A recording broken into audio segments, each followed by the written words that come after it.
This is the plaintiff, Wayne Levy.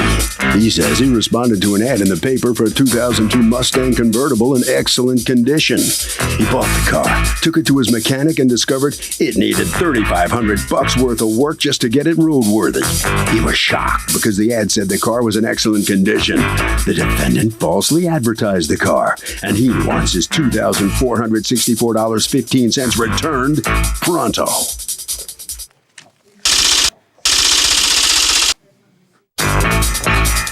This is the defendant, Camilo Cipriani. He says he has no idea why he's here, because his car was in excellent condition. It was his baby, which he kept in his garage. He didn't even want to sell the darn car, but his wife is always cold now, so she wouldn't let him put down the top. Bottom line, he doesn't owe the plaintiff a thing, because he got a real great deal on a cherry car, and that's that. He's accused of false advertising.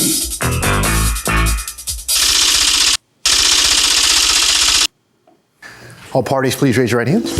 Welcome back to the People's Court. Next case on the docket. The plaintiff saw an ad for a 2002 Mustang convertible. Sweet. Bought the car and says that he was defrauded because it cost thousands of dollars to repair it. But the defendant says the car was in pristine condition. So what's the deal? It's the case of, have you sued over a Ford lately? Thank you, Douglas. Okay, Wayne Levy. Yes. You are suing Camilo Cipriani for $2,464.15. The amount that you've had to put into repairs to the used car that you purchased from him. All right, tell me what's going on. Well, I seen his ad in the paper, and I called him up, and I got directions to go look at the car. And when I went to look at the car, I noticed right off the bat it needed tires. Now, you had advertised a 2002 Mustang convertible for $8,500? $8,000. $8,000. And it said in excellent condition, according to the Hartford Courant ad. Yep. So after looking at the car, you know. Did you drive it? Yes. Did you have it inspected by a mechanic? No, he didn't. Okay. So, you know, when I called him, I asked him how old he was because I didn't want to buy a sports car off. How old he was? Yes. Oh, okay. Because I didn't want to buy a sports car off a younger person. So I figured an older person would have taken better care of the car. Okay. So all right. when I looked at the car, I asked him if it had any oil leaks. And why were you getting rid of it? My wife doesn't want to put the top down anymore. Because she's always cold? Right. That's right. How long have you been married? 49 years. There you go. You got to make some concessions every now and then, don't you? She's sitting out there and she's complaining it's cold. That's right, because it probably was cold. Okay, it is what it is. All right, well, good for you. So you're selling the car because my wife doesn't. You know, my husband might say, well, I'll just drive it without her. And he'll be perfectly happy. But you gotta keep her there. Okay, so I got to keep her too. Okay, so when I asked him if it had any oil leaks, he said it didn't. Okay, what happens, sir? You buy the car, you're all happy, and then what goes wrong? Well, I get the car home. After I paid him like a day or two later, and I noticed a little oil in my driveway. Okay. So when I seen that, I'm thinking, let me have a mechanic look at it. Okay. Which I should have done first. You know, you think? Yeah. Absolutely. Is there a bill of sale for this? Yes, I have that. May I see it? While he's looking for that, when's the first inkling you get that he's unhappy? He calls you how long after? He calls me the next day. He wants me to buy the car back. And does he say why? No, he just said he decided it really wasn't what he wanted. He wanted to use the money to fix up a car that he had. And then I didn't hear from him again until about 2 or 3 weeks later when he called with all these problems. But wait, so he first called you to tell you I changed my mind? Right. Is that accurate? No, it isn't. Yes, it is. You called me the next day. Don't talk to him. Talk to me. Does anybody have phone records? No. Okay. If how much was the selling price? $6,500. And so why are you telling the tax man it was $3,000? Besides the obvious reason that you're tax cheating, both of you, because it's your handwriting where you facilitate him tax cheating. Does anybody ever get embarrassed when I catch them at that? I'm embarrassed. You should be embarrassed. You too. You know, because every time you don't pay it, everybody else has to pay more. So in the end, what is it that you are suing for?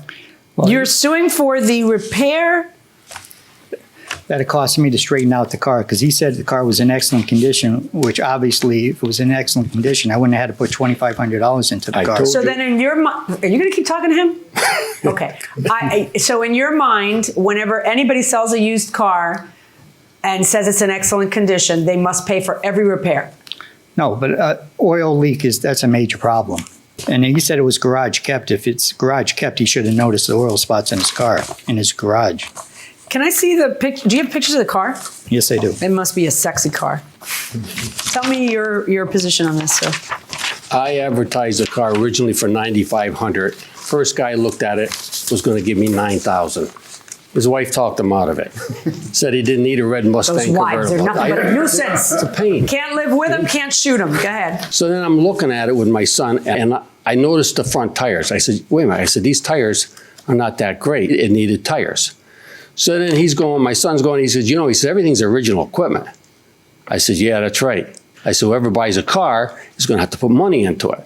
I told him that right off the bat. I said, everything is original. I said, you need tires. I said, there's $800 right there, $900. I said, you're probably going to have to do brakes.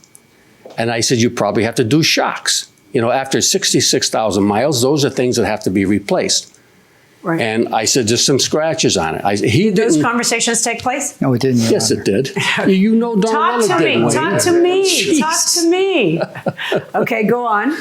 So he said, okay, and he offers me, he looked at it, I showed him the scratches, and he asked me if there was any leaks, and I says, not that I know of. I says, I keep it in the garage. I have an epoxy floor, and my grandkids play in the garage on rainy days. Okay. There's nothing on the floor. So where the leak came from, I don't know. Maybe there was, I don't know, maybe he hit it, I don't know. When do you say that you brought the car in? I bring it in to the mechanic, you're saying? Yeah. Within a week. When it says excellent condition, is that a warranty? No, it's not a warranty. When someone says it's an excellent condition, that's someone's opinion, but you still need to do your due diligence and... Fair enough. I get your point. Going inside the courtroom. The problem that you have, though, is that you're buying a used car, and a used car is an as-is sale. So why is your case different than every other as-is sale? Well, he never put as-is on the bill of sale. Well, that's what it is by operation of law, unless Okay. he's a dealer. Are you a dealer of cars? That was No. his personal car. The blue book. And it's true. Yeah, go ahead. I'm sorry. Go ahead. The blue book on a fair condition is $83.89. Right, a private sale, $83.89 in fair and condition. good is $92.14. Yeah, I mean, you got a tremendous deal on it. Not that ends up mattering, because you just so you know, you got a tremendous deal on it. But what I have to determine is if there was some specific warranty given to you that was breached, or whether he knew of what was wrong with the car and hid it deliberately. You have evidence of neither. Because somebody saying the car's in excellent condition, that's not, you can't sue based on that. It's got to be something specific, like I just replaced the X and then it turns out he's a liar. Because otherwise the car is as is. If you want to know how excellent the condition is of a car that's a 2002 and you're buying it 10 years later, then you darn well should spend the $100 to have a mechanic look at it. That same mechanic who looked at it should have looked at it before you purchased it. And if you don't want to spend the $100, then you're being penny wise and pound foolish and can't really complain later. That's the problem you have in an as-is sale. And that's a problem that you have in this court case in front of me. My verdict in this case is for the defendant. All right, those guys just Let's see what the plaintiff has to say in reaction to this. Those are the two biggest words in used car sales, as is. Those two small words. Many cases go down because of that, including yours. No, I made a mistake. I trusted him. And I figured an older gentleman. I figured, he's going to be honest with me, but I was wrong. All right, right around the corner there. Sign up. All right, so come on in here. How do you like being called an older gentleman? Well, I guess it's true. All right. So he thinks you stiffed him. No, I didn't stiff him. I didn't want to sell the car. To me, it was excellent condition. I took care of that car. Where the oil leak came from, I don't know. What do you think happened? I don't know if he bottomed out someplace or what. Are you cold? Yes. Yes, she's cold. And the top is up. Harvey? Okay, short and sweet. It's an as-is sale, and the only way you can undo an as-is sale if there's proof of fraud, and in this case, no fraud here, so the plaintiff loses.